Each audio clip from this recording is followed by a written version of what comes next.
Oh, hello again everyone, welcome back, thanks for visiting once again.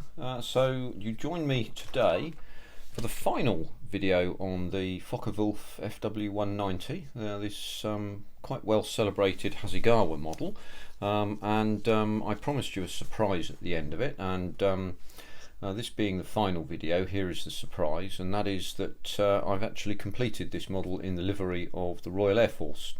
So the A8 was quite a late model of Fokke Wulf, normally seen in 1944 or 45.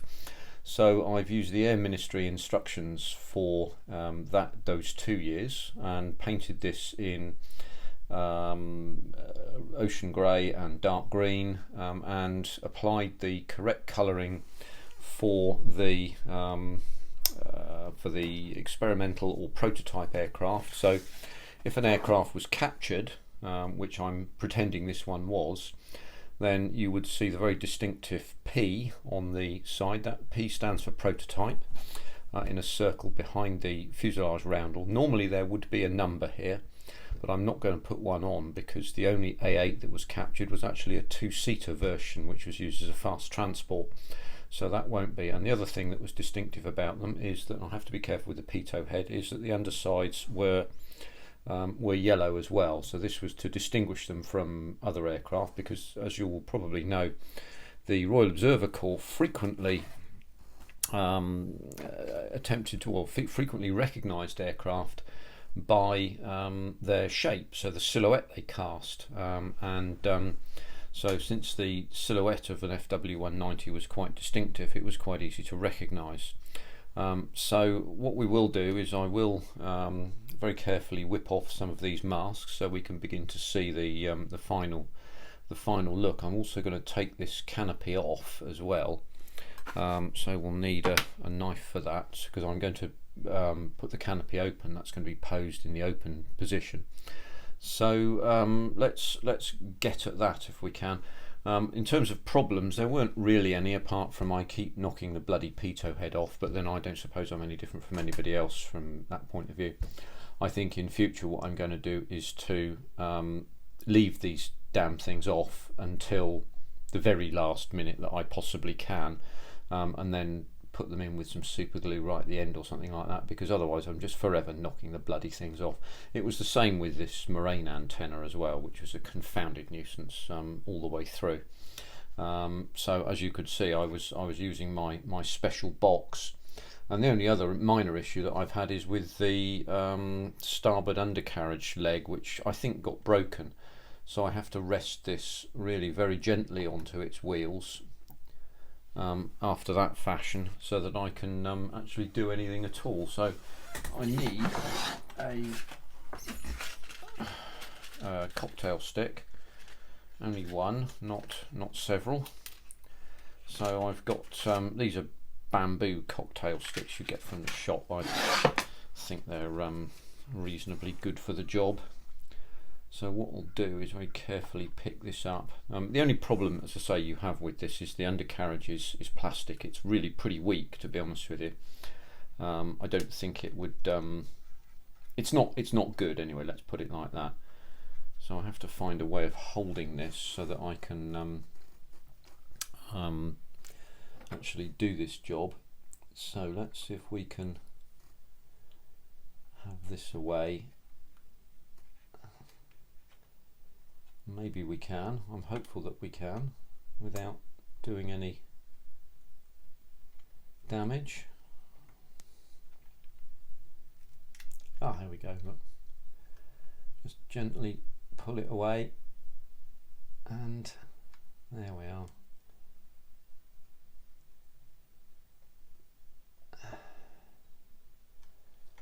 Ooh. Oh, that would be an interesting way of having a cockpit. You could open it like that, couldn't you? I seem to have hinged it this time. So what we'll do, there we go, look. So I'm going to have the cockpit slightly back, but as you can see, I've put the roundel just a bit too high, but that's not a problem. As you can see as well, I've now got to take these front ones off. I have some painting and finishing to do here as well, but again, I don't see that's an issue in any meaningful sense. So there's that. So we'll gently take a pair of tweezers and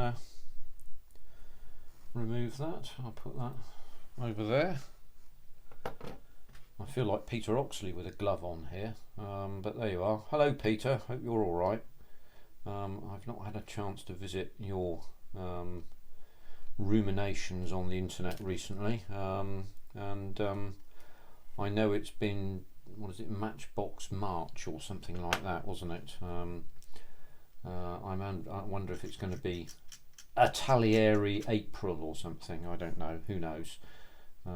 So we'll see. He'll come up with something imaginative, I've no doubt. So there we are. So that's that there. So that all seems in order. Those have come out fairly nicely, and we can now put that down. We haven't had any great disasters there, have we? There we go. Right, put that away in my little ditty box over there, out of the way for a minute, and I can now look at taking these off. As you can see, I've painted inside this. There we go. As well, and I thought that was a good idea to do. So we can, we can maintain some realism here. So let's zero out again, just so that you can see what on earth's going on. So the mask I used was just a rim mask around here, and then you're supposed to paint that sort of jollop on it, but I haven't done that. Instead, what I've done is to just put more masking tape on.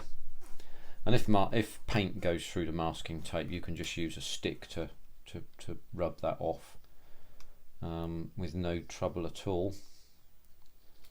So we can just pull this away, and hopefully all turns out well.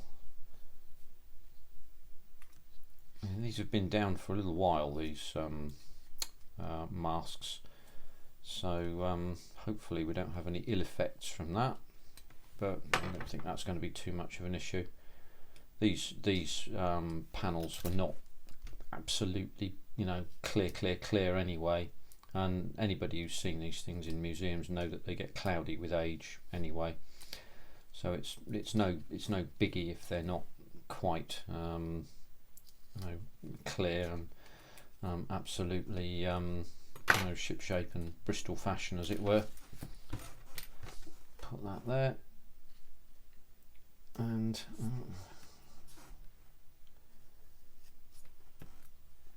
so that's just one more. I think this goes around that way, so from memory anyway.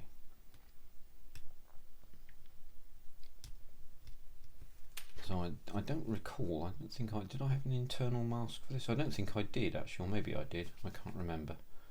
No, I did have an internal mask. I can't boast that I did it all freehand, because I didn't.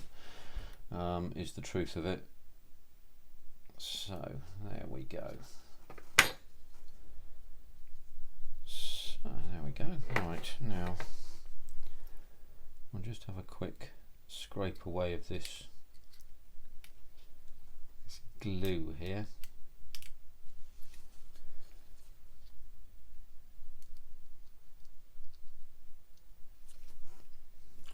There we go, that's that bit done.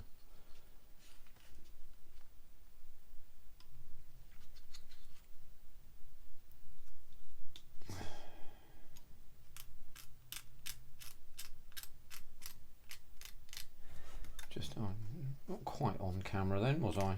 But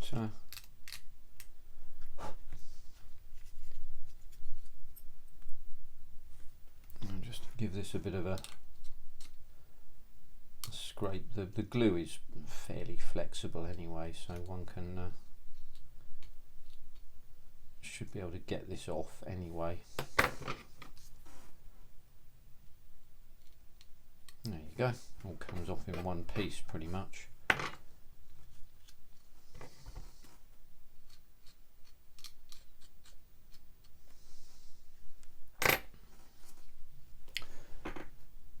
So we we could have that in that position there like that, and what I will do is have this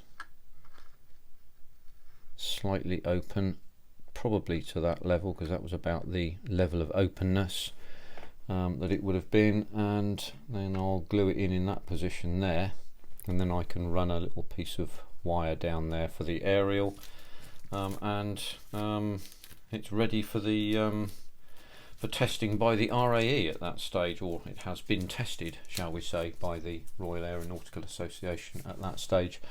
And just remains to put the shoulder belts on, the shoulder harnesses, and there you have it. That's the Fokke Wulf FW190A8, and for all those of you who were looking, and there were quite a number for whom I'm very grateful. I hope you found this to be interesting. I did say there'd be a little surprise towards the end, and so it has turned out to be. So there you are. So there is the FW190 in the British livery. Let's put that gently down again, and there we are. So just finally, all of the markings, the fin flashes, the roundels, the prototype symbols, and so on and so forth, were all done by mask. There are no decals on this, and what I did with this is finish the camouflage freehand with the airbrush, because I really dislike masking. I know I should, and the lines between the camouflage colours should be as sharp as possible, but I decided not to in this particular case, and I hope that no one will blame me for doing so. I wanted to get this one, as near to finished as possible, but there it is. It's had its coat of matte varnish and so on, so it is as good as done. So there we are. So that's that then, ladies and gentlefolks, and thank you very much indeed for your time and your attention. So that's that. I shall be moving on with some other projects in the next few weeks or so. Do please come to take a look, and to those of you that have subscribed, old and new, oh, that light's gone off. Let's put that back on, shall we? Thank you very kindly. I know that we're up at around about 1150 odd at the moment, and who would have imagined that there'd be 1,150 people in the world that would be interested in my dribblings, but there we go. Anyway, very kind of you. I hope that there's been something interesting for you. Do ask any questions in the comments. I'll be happy to answer. And I shall say thanks very much, and have a nice rest of the day, and we'll speak, I hope, again very soon. Take care for now. Bye bye.